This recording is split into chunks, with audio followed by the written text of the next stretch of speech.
Karl Rove. Karl, why can Texas not prepare for a little snow?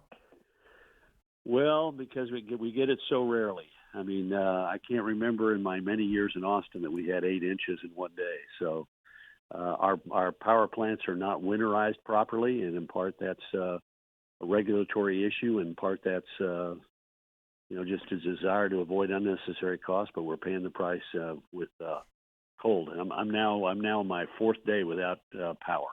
Oh my goodness, you're down. I told Senator Cotton yesterday he was making a similar complaint. 8 inches of snow in Ohio, we call that May. And so I'm glad that you are adjusting. Are you okay? Is everybody safe? Everybody's safe, a little cold. I'm sort of used to it. I grew up in Colorado, Nevada, and Utah, so I'm used to driving on snow. But let me just tell you, not too many people Not in too many Austin are. Texans, no. Hey, I want to go to the Mitch McConnell-Donald Trump fight, but by prefacing it with these pairings. Huckabee and Romney, McCain and Romney, Bush and McCain, Reagan and Bush, Reagan and Ford, Ike and Taft. Indeed, I could go to Rove and Stone in 1974, college Republican. The Republican Party has always been the UFC with pinstripes. Is this any different from anything we've seen before? No, it's happened before. I think it was, look, Mitch McConnell had a responsibility to explain why he voted the way he did to his constituents. I thought that the former president, should have just let it be a one-day story. But instead, his speechwriters and wordsmiths cranked up a thermonuclear assault on McConnell. So now, rather than McConnell's speech on Monday being gone by Tuesday, we're now Wednesday morning, and we're going to be talking about it for a couple of more days, and it'll be all on the Sunday talk shows. And I thought it was needless. The president should have just let it go. He got what he wanted, vindication, but now he's declared civil war. Think about this. If he lost the presidency with a united party and all the powers of incumbency, how does encouraging a civil war make him stronger? And how does encouraging something that's not going to happen, saying Mitch McConnell ought to be replaced? Do you think Mitch McConnell is going to be replaced by his colleagues? Not in 1,000 years. Most effective No. Republican leader of my lifetime in the Congress. Yeah. So Friedrich Nietzsche and Kelly Clarkson are both right. If it doesn't kill you, it only makes you stronger. And the loser in this is going to be the guy who declared, I want Mitch out, and Mitch ain't going to be out. So let me ask you about the idea of a split. I went back earlier today to Disraeli Salisbury in I think it's 67. They split in the Conservative Party, and it's bitter. It's deeply bitter. They're calling each other liars. They hate each other. 7 years later, they're holding hands, and they're running the world because winning overcomes everything. Will that happen in the Republican Party come 2022 and 2024? Well, I think the difference is you had two relatively big people in the form of Salisbury and Disraeli. We know Disraeli more because he was sort of a celebrity of his time, a novelist as well as a politico, of Jewish descent, but an Episcopalian and a deeply Episcopalian Anglican England. He had an incredible relationship with Queen Elizabeth, which was known to the public, and so. I'm not certain we've got the same caliber of statesman. Certainly, I mean, the statement yesterday by the president did suggest it. The Salisburian or Disraelian view of that would have been to probably make a snide remark at some proper club in downtown London and let it go. You want to strike when you can wound, not strike when you are going to lose.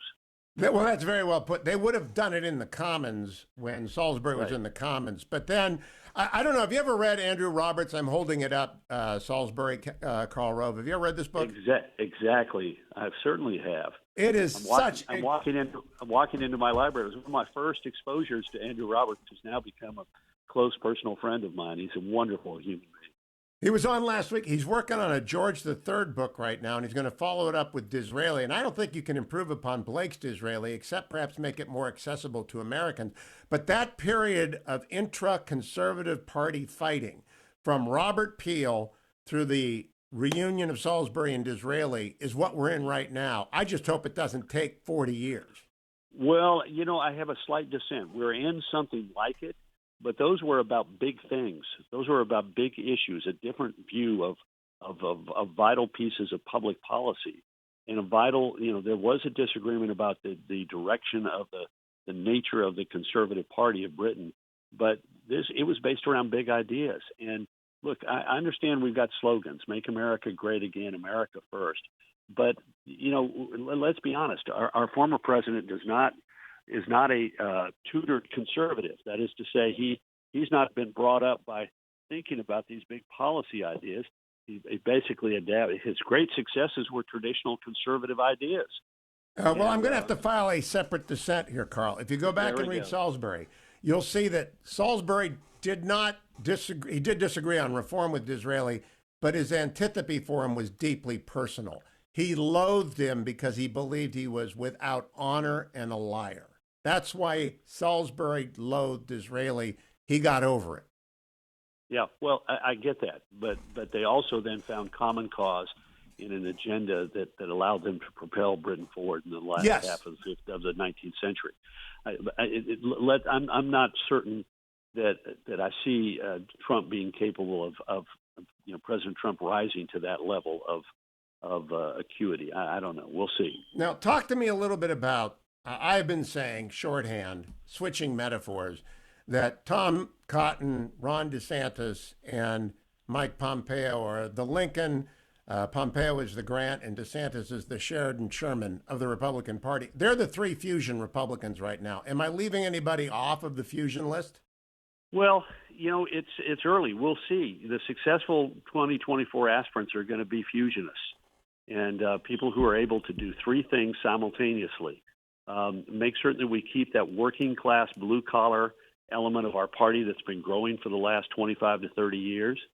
To restore our strength in the suburbs to some degree, and deal with an increasingly diverse electorate. And the person who's able to do that is going to be the person who I think is going to have the best shot at the 2024 nomination. I'd add Nikki Haley in there, but I still think it's very early and very premature, and we'll see how well they do. I'm one of these people who's going to withhold my judgment on and keep my heart from falling in love with somebody until they sort of demonstrate that they are capable of unifying us and doing so with touching, to different degrees, all three of those touch points.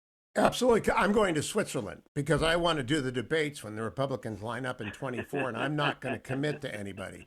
But I do wonder about the ability to bring everybody back around the campfire, especially in 2022. By all measures, and you're the fellow who wrote about the great realignment of William McKinley. By all measures, we could be in a realignment that is being obscured by the result in the fall and by the invective between parts of the party against other parts of the party. The great realignment is the Latino vote actually got as high almost as George W. Bush, who was uniquely suited to the Latino vote. And the working class vote has never been higher. Are we in a realignment, Karl Rove? Well, we might be.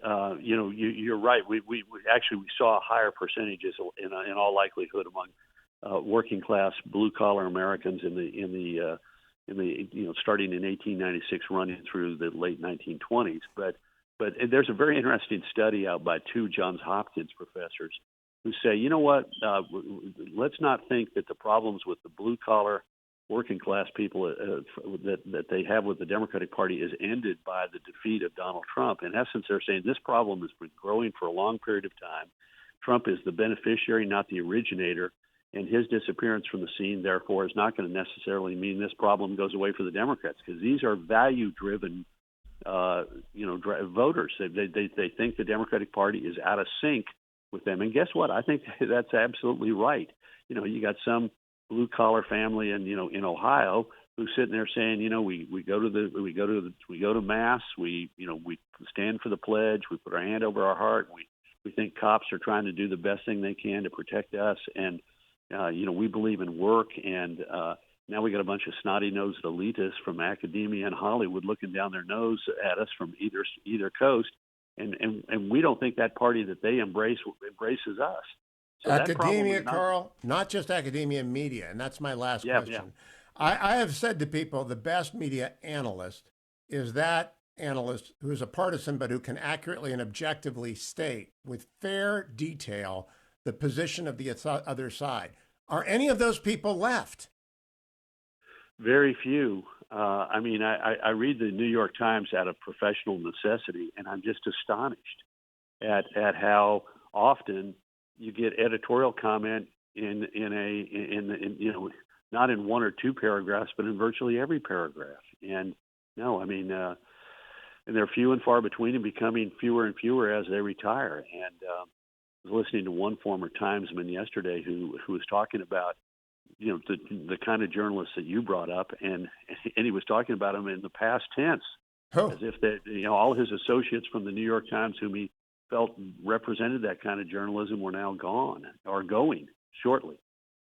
That's a sad situation. Karl, you always manage to do it. I appreciate your coming back. Keep coming back through this period of transition for the party, because nobody knows politics like Karl Rove. Nobody with a capital N.